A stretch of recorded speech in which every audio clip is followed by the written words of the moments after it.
Hello and welcome back to another episode of Mystery Red Reads. I am your host, Mystery Red, and this is a trigger warning. This story covers material that may be upsetting to some viewers and readers.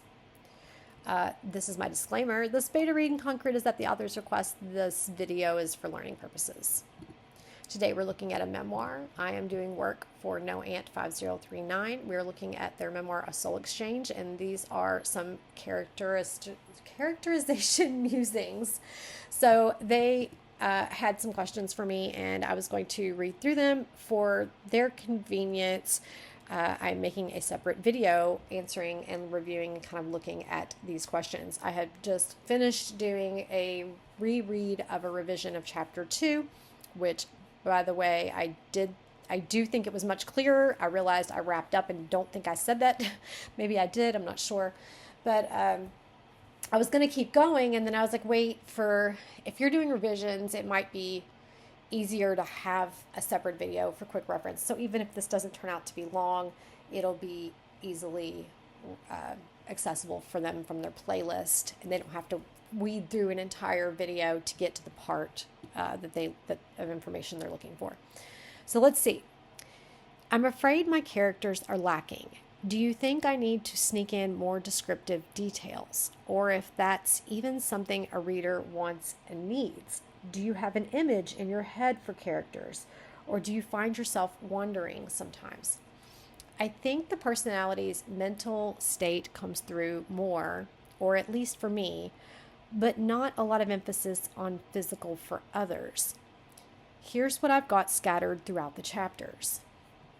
Me, I have this vision of myself. Hair, a blonde, tangled mess pulled back in a fishtail braid. That teal maxi skirt that demanded your eyes to my hips stretched down to my ankles, brushing my flip-flops as I sat on the cooler in Devin's backyard. Little known local secret, we'd get those February heat waves where the sun's rays penetrate your skin. After a few in a row, I had a healthy kiss of color on my cheeks and chest. As you've pointed out, Marcia, I had what many would consider a wholesome beauty, fair skin, freckles, and tasteful fashion. Subtleness was not in my nature, and it was well-received amusement that I would walk in and politely express a desire to buy some goodies. Back on your bed, I slipped off the dress. With your closet door's full-length mirrors, my reflection took me by surprise. My shoulder blades stuck out like wings, and the outline of my rib cage hung off my spine. I eased back into the pillows, hoping you wouldn't notice my bones as pronounced as I had. As if a natural answer to the question, who are you, would be female, 5'6", and I hate my mom. My figure had always been slender, and after a few years of use, I was downright skin and bones. I had only been sober a few months when I got pregnant, and between the two changes, my body morphed quickly. At about 6 months along, I was an easy target for your cruelty. At some point, you captured a photo of me standing, looking up. One of 2 photos from that weekend. In a side profile, my hands are cupped around my eyes like makeshift binoculars. Braless in a white tank top. The migration of birds from my rib tattoo climbs toward my right shoulder, just visible amongst a sea of freckles. Professional attire was required at my work. It felt so inauthentic to button up a blazer, smile on cue, and say I'm fine when I was a number of anythings, but definitely not fine. A few years earlier, I had tattooed a compass on my ribs. The design was inspired by a poem that pitted the path of expectations against the pull of the heart. My compass has no dial. Okay, I'm going to pause on you. The entire time that I've been reading your memoir, I have thought your description of yourself very beautiful. I know that sounds very simple, but all of the things that you pulled and pointed out, I noticed when I was reading. And I thought how beautifully written they were.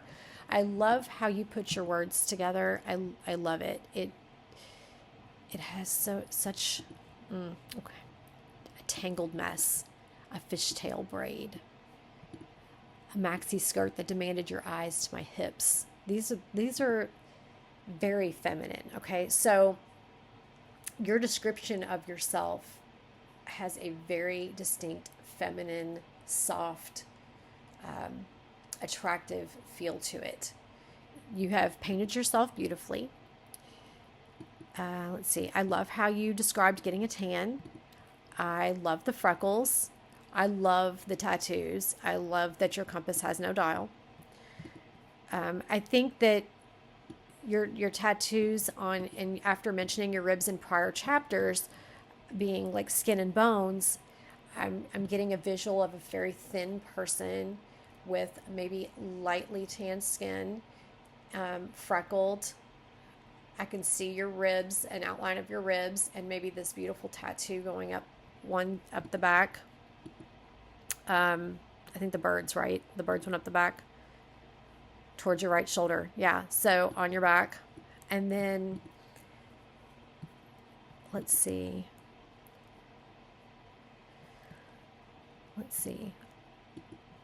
The tattooed compass on your ribs.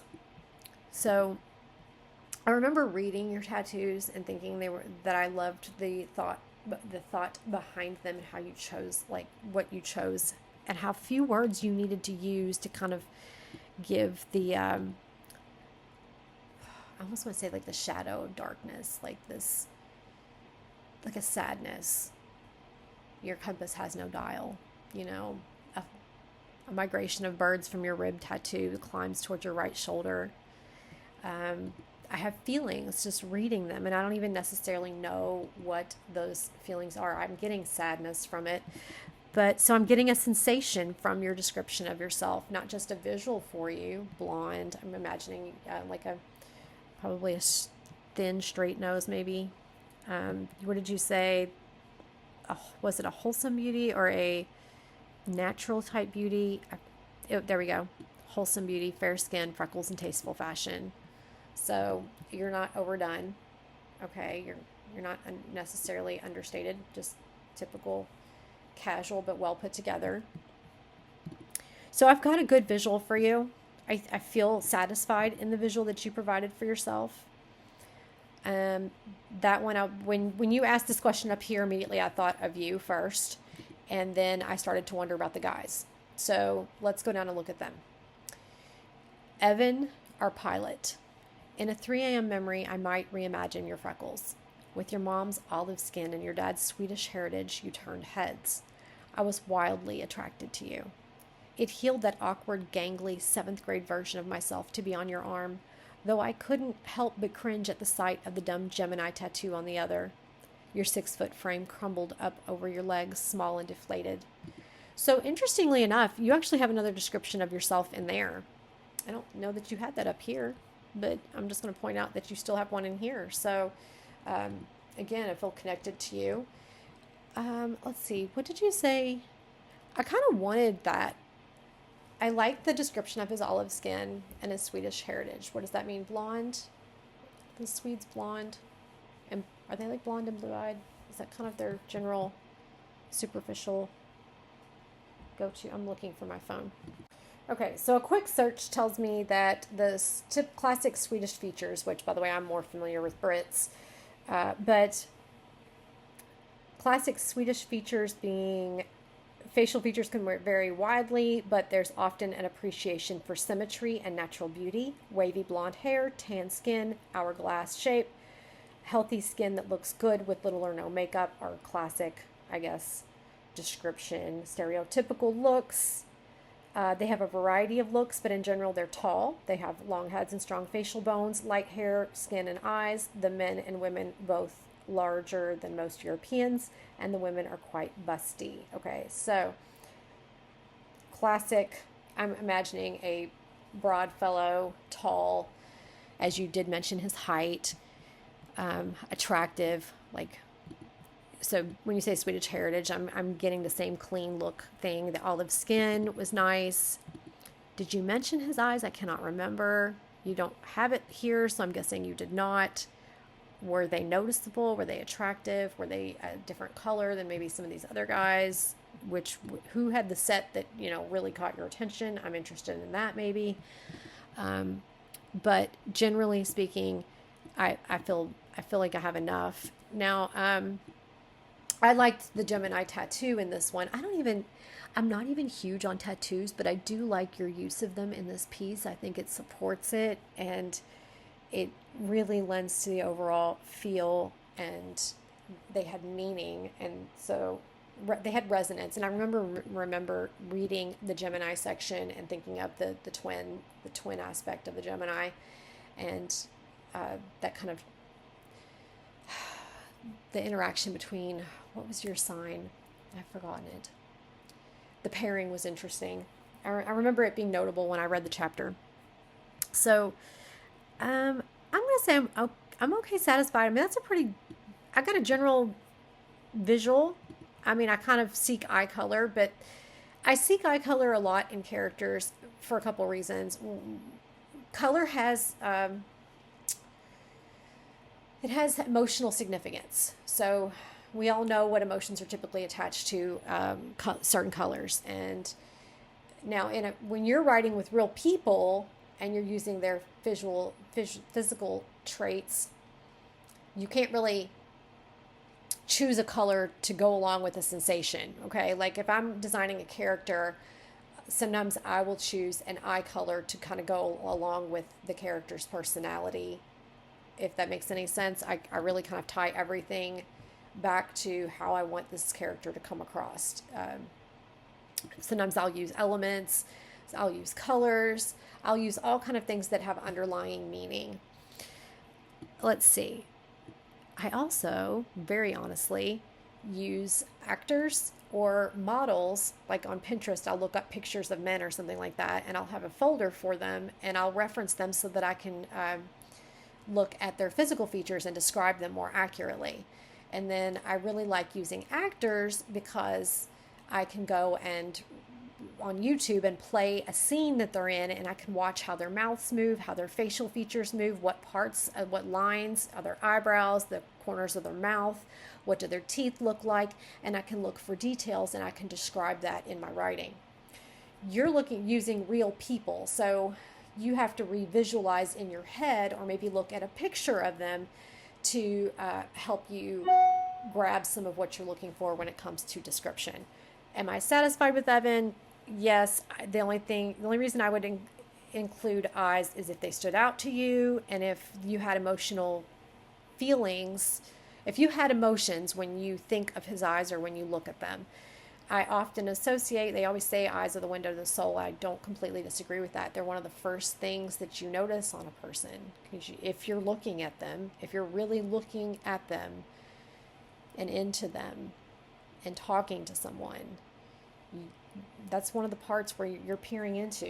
You're staring into them, and there's life in there. Okay? And that's why I typically like to see a description of the eyes. Or like you mentioned, his freckles. So intimate details, and it doesn't mean of the body. It means like a dimple. You know what I'm saying? Like at the freckles, for example, a little beauty mark in one corner of something, or the certain way someone's mouth moves when they speak. Something that is noticeable by you as someone who has spent a lot of time with a person. The reason I'm saying this here with Evan is because I know that he comes up a couple of times and seems to have one of the largest impacts in this memoir. Notice that he's also the second person you mention here. So I'm inclined to suggest that you give Evan a little more if you're going to give it to anybody, because he is particularly important. So those are my musings there. When we come down to Mr. Tinder/Connor, would you believe I still remember the 2 photos you selected for your Tinder profile? One close up, your wavy ginger blonde hair tucked under a black bike helmet. Without your glasses, your striking eyes stood out even more. One a deep blue, the other a blend of blue and brown. The second photo you showed with an arm around your dad's shoulders, your apricot pink lips parted in a relaxed smile. Sealing our fate, we both swiped right. Connor, you were worldly, well-rounded, and refreshingly kind. You were romantic. Exposed to blow in your late 30s, the habit seemed to suit you. It nurtured your creativity and poetic rants. I could always tell when you were on the phone with your mama, as it brought out a touch of twang in your voice and a genuine happiness. The discussion sounded deeply reflective, thoughtful, and you were using your hands painting pictures in the air with each thought. When I arrived at your house on a Friday evening, you'd swing the door open wearing a Cheshire smile. Your eyes would light up and devour me from behind the lines of all the smiles that came before. Bad, good, young, old, my hard-earned awareness of the complexities of being human revealed that nothing is so cut and dry. You are both 9 and 47. Time and age are fluid, transporting us back and forth on the stream of our life's journey. When we met, you were enthralled with sacred geometry and ringing bowls. Above the windows of your ocean view room, you had crystals dangling to catch the sun. Stuck to the glass on one side was a sticker from your entrance into the playa at Burning Man. A smile spreads across my face to remember the photo of you in swim trunks standing at the foot of your bed. The pentagram shadow from the glass star ornament I got at the craft fair reflects dead center on your chest. In your old room, you'd strum the guitar, sitting by the jade plant that you had trimmed like a bonsai tree. Mounted on the wall was a green surfboard, and in the backyard, plants grew amongst tomatoes. You gravitated to Buddhist philosophies back then, and gifted my poetry books with loving inscriptions, always signed with an infinity symbol. During the pandemic, you started buzzing your wavy ginger locks. You sloughed off parts of you, and sometimes in the bump and grind of parenting, I question if I know you at all. I'm so grateful we sobered up together, because if you hadn't quit, I would have remained your drinking companion. The surfboards are in custom bags in the rafters of our garage now, and we left that wonky jade plant in the milder California climate. I still have 1 or 2 crystals in the windows around the house, but the refracted prisms are few and far between. And the ringing bowl, it's on the bookshelf in the guest room storing Lowe's receipts. The other day, you purchased a large print Bible off Amazon. I don't remember some of these descriptions, but I really like them, some of them. Probably because sometimes when I read, I don't retain everything when I do a first pass, but I really love your visuals. I like how much you gave him. No, there's kind of a, how could I describe this? There's a little bit of a sweetness here, like it's a different feeling than when you mention Evan, okay? Evan brings me feelings of like sadness, but not in a dark way per se, more like losing a childhood friend, almost tragic kind of thing. And when I read about Mr. Tinder here, there's like a journey you've been on together. Like it's an ongoing journey. And here you go, you have life's journey. I like all the details of him with the crystals and the kind of a boho type surfer dude kind of thing, but not in an overstated way. I also see when he sloughed off his looks, it's like changing, it's like shedding skin. It's like he's changing, he's growing up, he's evolving. You've got the bump and grind of parenting. He's buzzing away his ginger locks, he's sloughing off parts. It's like, I don't want to say snake in the mean way, but I mean like it's like shedding skin and growing up. It's evolving, it's changing, it's life, and this is how it is. This is the transition of life, and the motivation for it being the parenting. So you've got the evolution. The surfboards are now in custom bags in the rafters in our garage. Okay, we've left this life behind us, but you're glad you had the experience with him, the journey with him, that you gave up.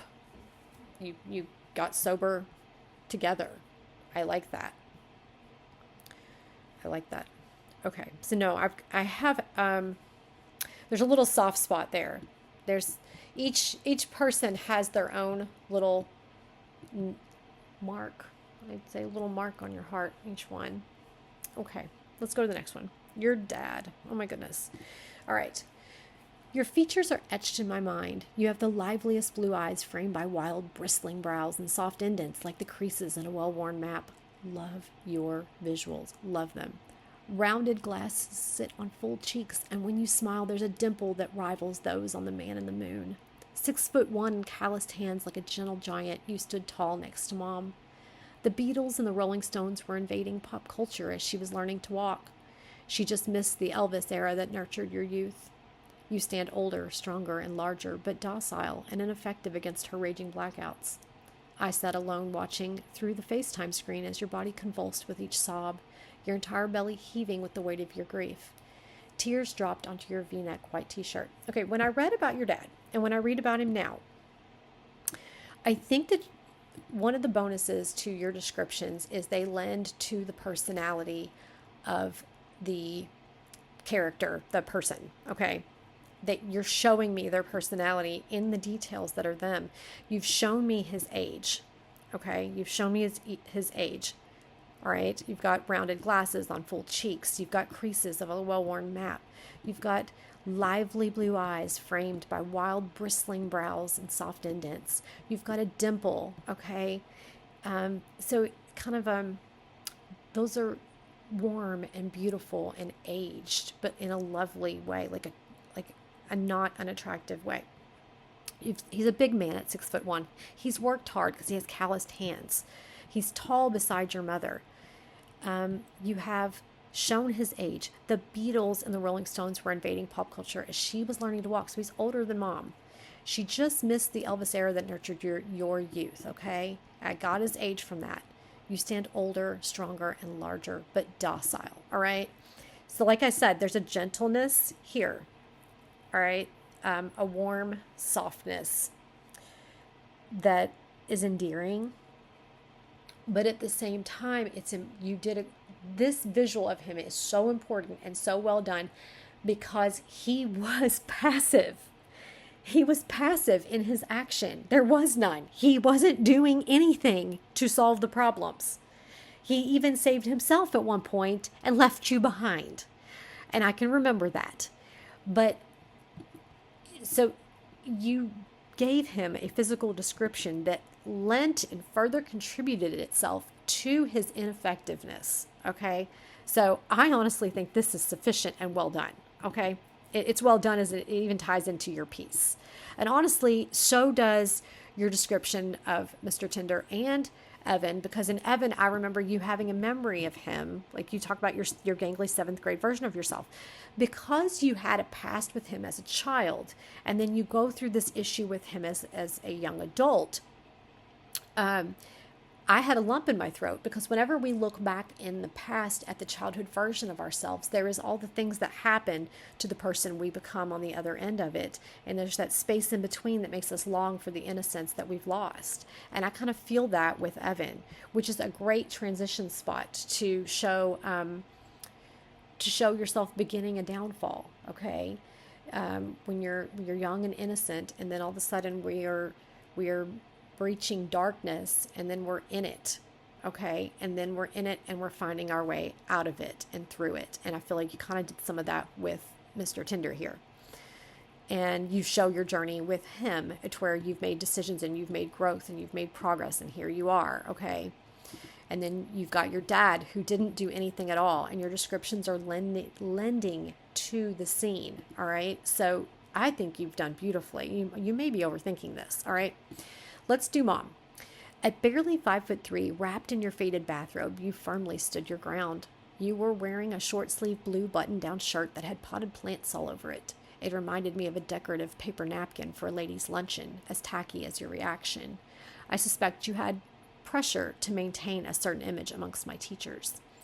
So you don't seem like you gave her much, but she's tiny, okay? She has a quirky, kind of bizarre taste. Feels a little old school to me, honestly, because you attribute it to a napkin and a lady's luncheon and being tacky. And I kind of get this kind of, I kind of imagine the ladies' luncheon and the personality, the stereotype that would kind of go in there. Not to offend anybody, but there's kind of you can stereotype most places and the people in most places. It doesn't mean it's exactly how they are, but it's superficially how they could be accepted, a general acceptance.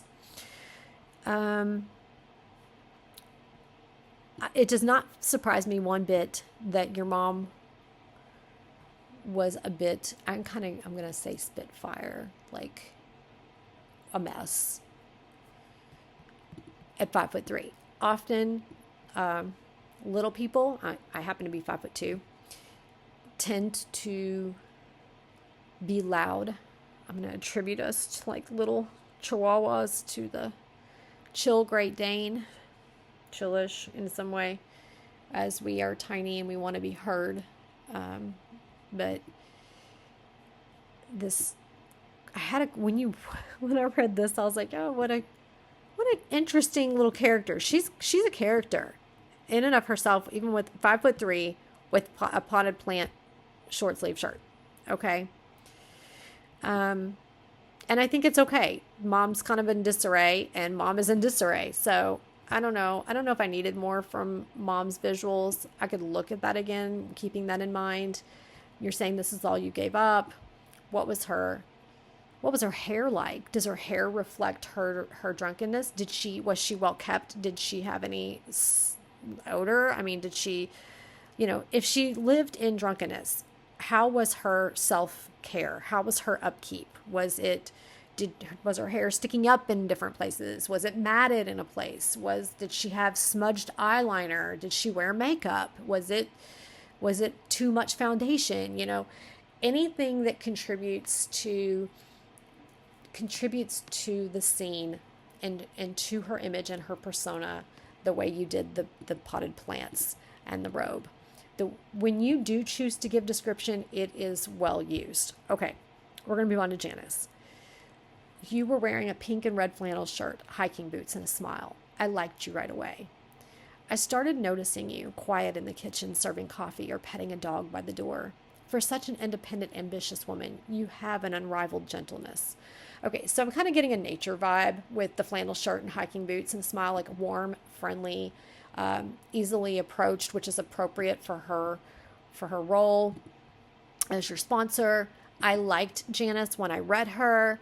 I liked how you had initially tried to have her as your sponsor and it kind of failed, and then you ended up coming back to her. I feel like that's what happened.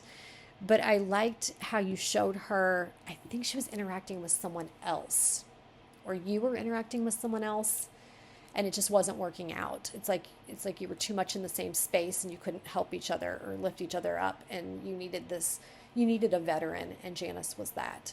She's almost kind of, I don't want to say like the mother that you wish your mom was, but kind of that kind of closeness. Yeah. Okay. Fisherman friend. A big smile spread across your face when my eyes landed on the flames of your rocket tattoo. Without missing a beat, you removed your white t-shirt and it joined your sweatshirt on the floor. The sleeve had been covering T-Rex's head. Reptilian eyes and sharp teeth peeked over the missile that was launching the fear predator up your arm. The warmth in your brown sugar eyes softened the angles of your face. Okay, with your fisherman friend, I got kind of like a little bit of almost a gruff, not so much a fisherman vibe, but more like a little bit of a biker type vibe with the flames of the rocket tattoo. And I kind of cringed. I don't think I'd like that tattoo with the T-Rex and thing. It's not my vibe, but I can see him being kind of friendly. I can see you have a big smile.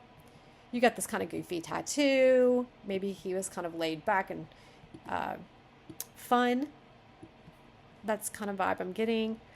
Warm with the brown sugar eyes, softening the angles of his face. So maybe he's a little gruff looking, but he's a nice, friendly guy. If those are the vibes you wanted, that's what I got out of it. Those are the words that I pulled to get those feelings. Derek and Elle. Now, let's see. I think you said Elle was beautiful. Derek, you were shorter than your brother with a goofy, youthful smile. I was surprised by how stunning your new girlfriend was. Remembering Elle, I see those glamorous long eyelashes surrounded by thick black liner, like a sad blonde Cleopatra. I like your visual of Elle. Okay, so a blonde Cleopatra. I have too much eyeliner, but very pretty. And she doesn't really have any ongoing prominence, so I feel like that's a sufficient and simple description. I got a quick visual of her. That's great. We don't need more than that on her.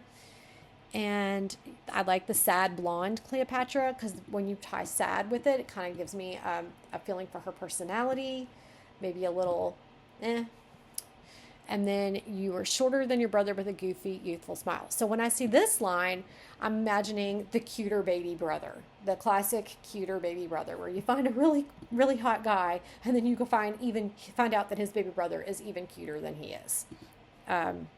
Maybe a baby face kind of thing. I don't know, like endearing, adorable, charming. That's kind of what I get with the word goofy, is what lends me to some of those. Shorter than your brother. I don't even know if he is the baby brother. You didn't specify, but I kind of get that vibe from that line. Okay, Josh, a big guy, disheveled. Josh's maroon uniform shirt hung too large and untucked over his khakis. So this guy's sloppy, okay? His shirt is too big. It's hanging out over his pants. His hair is probably a mess. He's a big dude. Even under my tall ceilings, the room seemed to shrink with him in it. So this is a great line because he starts to feel like he's taking up space. And maybe he is physically taking up space, but it's very clear because you've put him in the room, and the room has seemed to get smaller that's how big he is in it. And that's perfect for two reasons. One, this guy's a threat, okay? And you tend to feel smaller alongside something dangerous or threatening to you. And then they're consuming. So I feel like he's a large shadow. I like your use here. Even under my tall ceilings, the room seemed to shrink with him in it, which is perfect. I kind of get a sensation of a little bit of dread, a little bit of fear, a little bit of pay attention, or this could be is this person a threat? That is where my mind goes when I read that line. Looking up at Josh, his brown eyes darted from side to side under bushy, dark brows. His skin had scars indicative of acne, and on his forehead, beads of sweat cast a grotesque sheen. So this guy's greasy, okay? He's greasy. He's not well kept. He seems, this is just gross. It's yuck. It's a whole lot of yuck. Yuck, okay? Even though I wear baggy shirts, okay? I wear clothes that are too big for me, but that's a whole different thing. They're clean, and I don't have any kind of odor. You know, my hair can be kind of messy, but usually it's tied back in a knot. So Josh's maroon uniform. So we got his shirt hanging too big under his khakis. We've got under his khakis. Okay, so he's got his shirt out. His hair's a mess.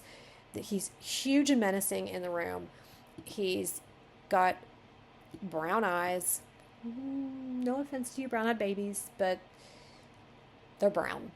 And now I actually like warm brown, but for this sake, I'm getting cold. You don't say that they're beady, but when you got like bushy dark brows and acne scars and beads of sweat and a sheen, okay, I'm kind of getting an unkept, grubby, greasy, yuck vibe. I'm getting a yuck vibe. I'm getting I don't want to be alone with you. I don't want to be in a room with you. Oh, I hope you're a nice guy, but my alarm bells are kind of going off. And I don't want to say that like our alarm bells should go off based on someone's physical appearance, but this line isn't even condemning anything, okay? Because some people have acne scars. You can still be a clean, well-kept person and have acne, okay? But the presentation surrounding it, all of everything, let's see if we can be specific. For example, I wear clothes that are too big for me, all right? But anyone else in my proximity would probably observe clean hair swept up in a hasty knot,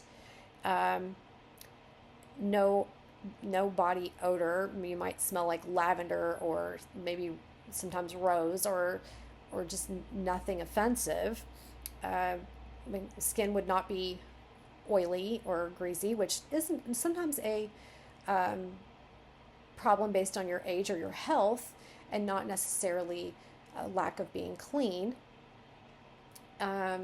But when you pair more than one thing together, you start to get an overall picture.